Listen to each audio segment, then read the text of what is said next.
Hey there, Jeff Hendrickson from the Design Thinking Studio here. Thanks for stopping by to watch this video. What I'm going to do is present a deck to you, but I wanted to make this quick little introduction here first. I've been refining a process over about the last 2 years for using the design thinking methodology and protocol, methodology that companies around the world are using to be more innovative. I've started using this to teach people how to build better BI applications. So this has been done with a lot of the customers for the company I've been working with up until today, actually. I'm now a free agent. But I think that this deck will really show you how the process is laid out, the importance of certain aspects within the process, and I'll talk about that when I get into the deck. But just wanted to do this brief little intro for you to get you started, and then you know what? I'll come back on at the very end of the deck and finish it up, tell you the conclusions, tell you what I think about it. All right, so let's jump over there to the deck. All right, so here we go with the deck as I promised, and I call this UX Design for BI and Analytics Applications. We're going to talk a lot about design thinking, we're going to talk about process innovation, and also how this all ties into corporate strategy. All right, so I love this quote, love this quote. Found this in the front of the book called Survival Through Design, written in 1954 by Richard Neutra. Neutra is one of my favorite architects. The book, the picture that you see on the left, the cover, is the style of architecture that he began in California quite a while back. But let me read this quote to you. Follow along with me here. Human beings must be served, and they are reached by design not only as ultimate consumers. In the process, they must be won over as co-performers and working crew.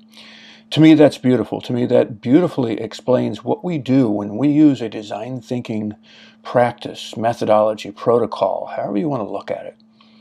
But when we use design thinking to figure out how to build better applications, to figure out how to create the kind of user experience that raises adoption rates above, I think Gartner estimates at around 30% adoption rate for most BI applications. But you know what? You can take this in the context of any type of application. It doesn't necessarily need to be BI applications. That's just the space that I've been working in for the last 3 years. So they must be won over as co-performers and working crew. That's how we put together our teams. That's how we build highly adoptable applications. It's a holistic approach because we're looking at much more than just the data or much more than just the tech. If you're like most companies, you've spent quite a bit of money on tech to do what you need, software that provides your users with the right types of ways to make decisions, right? Make decisions, create suggestions for how to be more innovative. Every company wants to be more innovative today. And this holistic approach encompasses all of that. I also call it process innovation because we really are learning a different way to go about how we solve our problems. And in a lot of our problems, again, goes back to, are the applications that we're giving our users really right for them? We need to get out of that siloed IT approach where management throws it over the fence to IT. IT creates something, and 6 months down the road, nobody wants to use it, right? We want to get around that. So it's definitely a form of process innovation. I look at it kind of like this. You've got the organization sitting up top, right? So there is kind of a top-down and a bottom-up approach to this. The organization is at the top, and this is your company. This is the business unit within the company. This is your stakeholder. And they have business perspective needs, and one might sound something like this.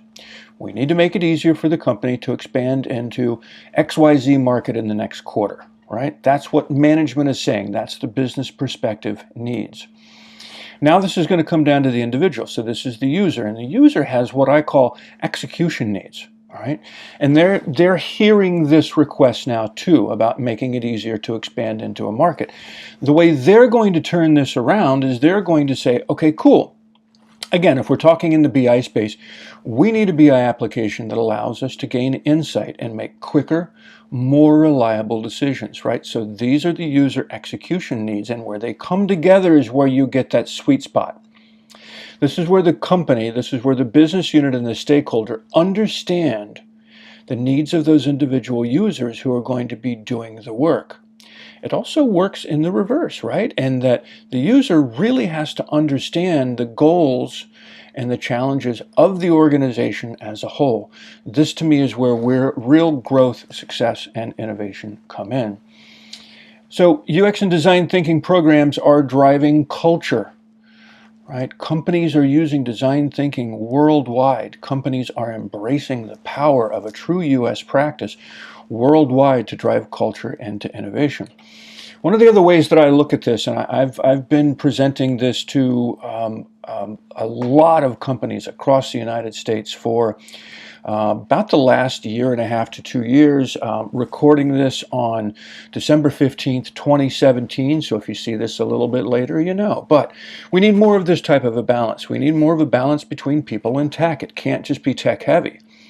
It can't be that we look at the fact that we've just spent $1 million or $2 million on a particular type of software, and that's going to solve all of our problems, because it's not. The tech is there and it's put in place, but it has to be used by people, so we need that balance. This also runs into a balance and parallels this balance between creativity and logic, right? Logic is more of the tech. Creativity is more of the people, and we need to open up to this. We need to open up to more of this type of a balance as well, so that people can concentrate on solving business problems and making effective decisions. In order to do that, they need a rich and engaging user experience, right? And the reason why companies need this is because we need to kill that 30% adoption rate that Gartner and a couple of the other analyst communities say. So we need higher user adoption, and we need really, really good, tight customer satisfaction. On Point magazine, this Harvard Business Review, they take and condense a lot of articles, and I love this particular issue. The Data-Driven Manager, make the numbers work for you. And I like this particular graphic that you can find on page 81 if you want to go out and grab this, which I highly, highly recommend.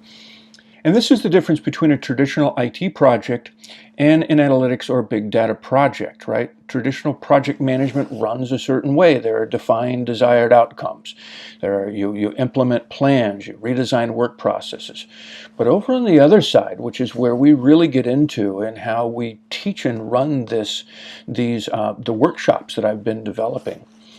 This is discovery-driven project management. We're going to develop theories. We're going to build hypotheses. We're going to identify. We're going to conduct experiments. And we're going to build this in a way that's very repeatable. We can repeat this process over and over again. And we do this in tiny, small little chunks, which we'll talk about in a minute, right? We're not going to get 6 months down the road and have built an application that nobody wants to use. All right, so design thinking. I call this a creative approach to meaningful BI projects. It's part art, it's part science. There are core principles that I teach here. I teach people how to think on their feet. We practice non-judgment. It's very inclusive. Everybody on the team has a say. Oftentimes, we'll get shyer participants in a team, but because of the way we involve them in this, because of the way I coach and push them to give their ideas, I've seen very shy, introverted people blossom into people who lead the team. It's amazing to see this transformation in people. It's quite gratifying to see that this process can help people. So it's like this, right? Design thinking is pulling all these ideas out of the heads of people. And one of the things that we have to realize, and when we understand this, is that people have different mental models. People think different ways. You can put a set of problems in front of 5 or 6 different people, and no 2 of them are ever going to have exactly the same way of tackling that problem. I like this chart I just found recently. This is from Lancaster University Enterprise Center in the UK. You can probably Google that and find this chart on your own. The mindset of design thinking, and you see how design thinking fits in the middle right there. You've got business thinking, which is left brain. Again, that's the logical, that's the tech side. You've got creative on the right side, which is the right brain. Wow, isn't it funny how left brain is on the left, right brain is on the right? These are things I pick up. I'm sure you do too. Design thinking fits right in the middle, right? We're going to switch at will between rational and structured thinking. We're going to iterate. We're going to look at the problem as the start of a process. Whereas business thinking, a problem is something to get out of the way, and in creative thinking, there is no problem, right? Well, we know we can't do that. When we're designing applications that need to get higher adoption, that help companies innovate and grow and thrive, it has to be design thinking. It really needs to be right there in the middle. So who's doing design thinking, Jeff? All right, a little bit of social proof for you here. I'm sure you've heard of the Stanford D-School, the Hasso-Plattner Institute of Design, Stanford D-School. Hasso-Plattner is the gentleman who started SAP. There's the Harvard Innovation Lab. The Innovation Roundtable Summit, I really love the idea of that, because one of these companies in this tiny, tiny little bit of a gigantic list will host one. Fidelity, let's say, will host Summer 2018 Innovation Roundtable Summit. The way I read it and the way I understand it, I've been doing my research, I'm always learning something new in this, is that about 150 top executives from around the world will descend upon Fidelity for 3 complete days of innovation through design thinking. They learn how to be more innovative. They open themselves up to the fact that, yeah, I'm a COO, I might be a CIO, I'm a C-level person, or I'm a really high-level VP at my company, but you know what? I'm going to check my ego at the door. I'm going to listen to this process. I'm going to participate. I'm going to learn, and when I go back to my company and when I walk in and sit down at my desk after these 3 days, I now have a lot of different ways to tackle problems, things that I can teach my company in ways that we can innovate to be more successful. Procter & Gamble has their Clay Street studio. I've read that this is right down the street from the big office building, and this is a place where people come in and do this. They do design thinking. They called it displayed thinking, which I think is really cool. But they do this all the time, day in and day out. There are teams constantly booking this room so that they can go in and do this. In my experience over the last couple of years, we're doing things like this at Blue Cross Blue Shield of Michigan, where we designed 2 separate applications with them. At Queensway Carleton Hospital, a little bit more recently than that, this is a fantastic cross-functional team we put together of people there to start innovating and determining how to build better BI applications there. This is recently at an event that we had here in New York City. I talk about here working in cross-functional teams, and if you'll remember back to the mental models slide, you know that that's the way we build it. That's what a cross-functional team is. It's somebody or a couple people from IT, a couple people from business, a couple stakeholders. We love to get stakeholders in on these teams. All right, so how do we do it? Right? First, we form this cross-functional core team, and then they're going to do the user research. I talked about that briefly, where we teach a very specific protocol for doing this. They're going to move into design thinking phases, and these are going to be rapid phases that they're in and out of. And then they're going to do the rapid prototyping. Typically, this will happen in 2 to 3 days, on-site, intensive workshop, where I actually go in and do it. We do several video conferences before, or just phone calls where we're setting up the team. I teach them how to pull the right types of people in for these teams, and then never leave anybody hanging. We always do milestone calls afterwards, and this is where they've started the design approach. They've gone into the software. They've started building. We'll have a call later where they'll show me what they did. All right, Jeff, here's the progress that we made so far. What do you think?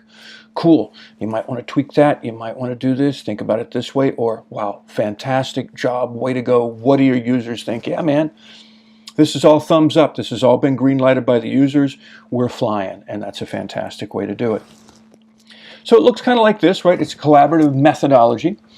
It's very iterative. Again, I mean, this is the linear path, but the linear path has lots of ins and outs on it. You're going to research.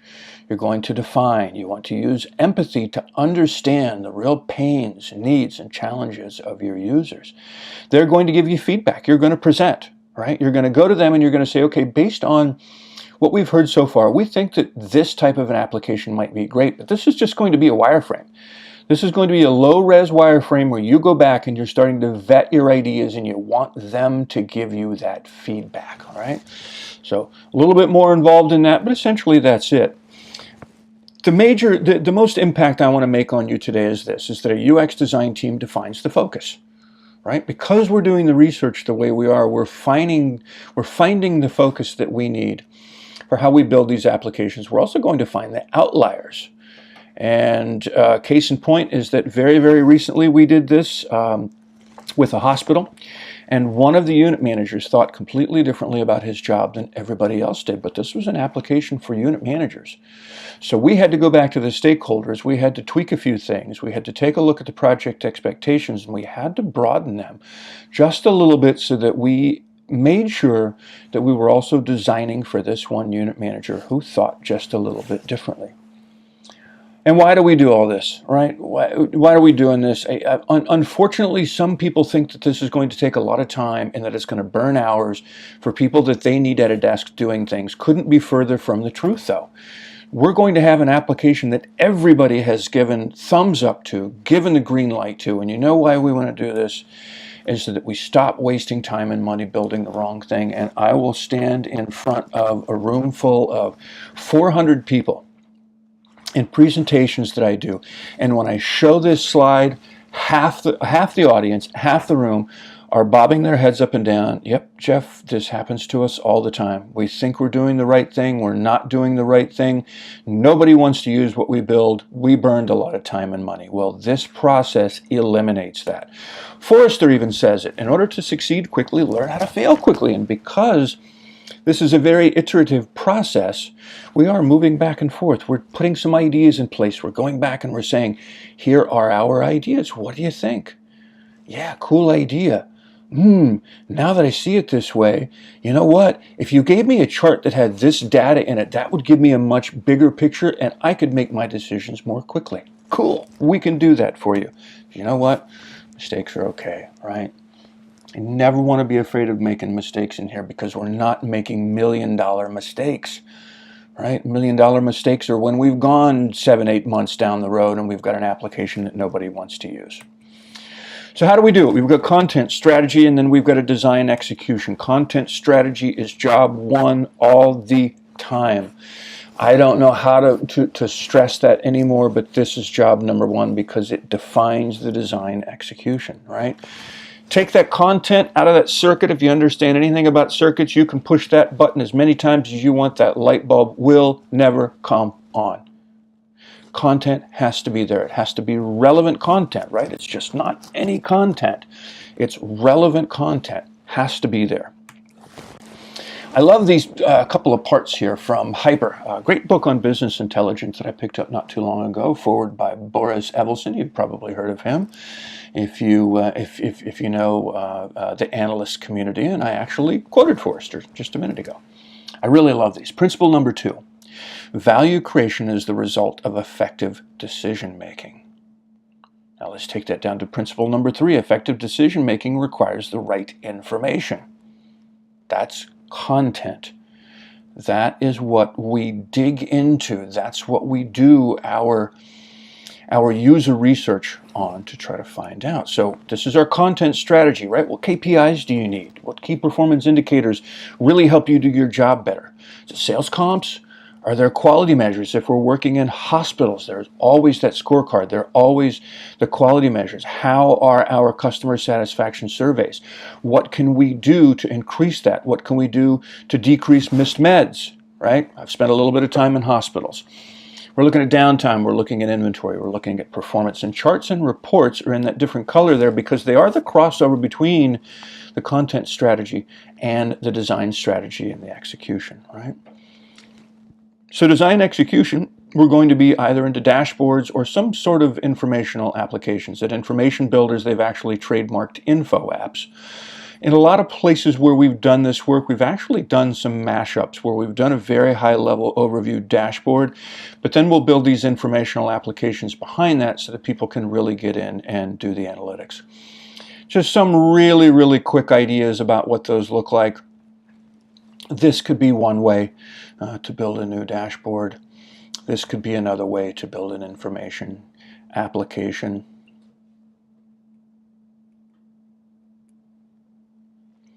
And so there are a lot of ways to do it, not just one. There are several other ways to do this. But let's take a look at the outcomes for you.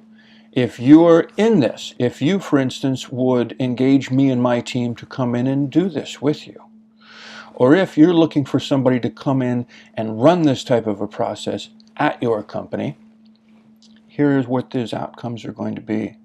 You're now going to have a team that understands collaboration. We're going to develop leaders. There's a very specific philosophy that I teach in this. We incorporate empathy. We use emotion. We build teams. We're strengthening. There are goals and visions that we move towards. This creates real power within a company and leads to success, right? But that collaboration is the biggest for the biggest reasons, because this is what we're teaching people how to do. We're teaching IT how to listen to business and not turn their noses up at them. We're teaching business how to talk to IT and not think that they are out to get them, or whatever it happens to be. I've heard stories. I could tell you stories, and I'm sure that you probably understand that as well. So that's what we're getting out of here. So just some closing thoughts before we close this out. I really like this too. Peter Drucker once said that business has two main functions, marketing and innovation. I'm encouraging you to be innovative. I'm encouraging you to set aside differences or fears and really grab a hold of this process, learn this process, and use this to help your company grow and be more innovative. So thank you. I am Jeff Hendrickson. There's my private email. You can get me on Twitter, right there, my LinkedIn profile. You can find me. And then I've also created a Udemy UX course. If you have this deck, those are all links. If you're just looking at this, just go to Udemy, and I think you can probably type in my name. So thank you very much. Let's switch back to my talking head part right now. All right, so back again to close it out. I hope you found that deck to be both inspirational and educational for you. I hope this gives you a little bit more of an idea of what I bring to the table in a company. I move in and I innovate. It's hard to really put a lot of it in words, quite honestly. But this is a passion for me. When I'm working with teams and helping teams to do this and to learn how to innovate through using this really cool approach that I've been developing with the help of a lot of great people and some champions who have helped me push this along. Those are fantastic days for me. I really am, through this process, one of those guys who never works a day in his life because I love doing this. I've been traveling internationally teaching this for the last 2 years. And if you want to talk, I would love that. I would love to talk, tell you how I do this, and see if there's any way that this might fit in with your plans or with what you're doing in your company or on your team. So again, Jeff Hendrickson here from the Design Thinking Studio. Thank you very much. I appreciate your attention.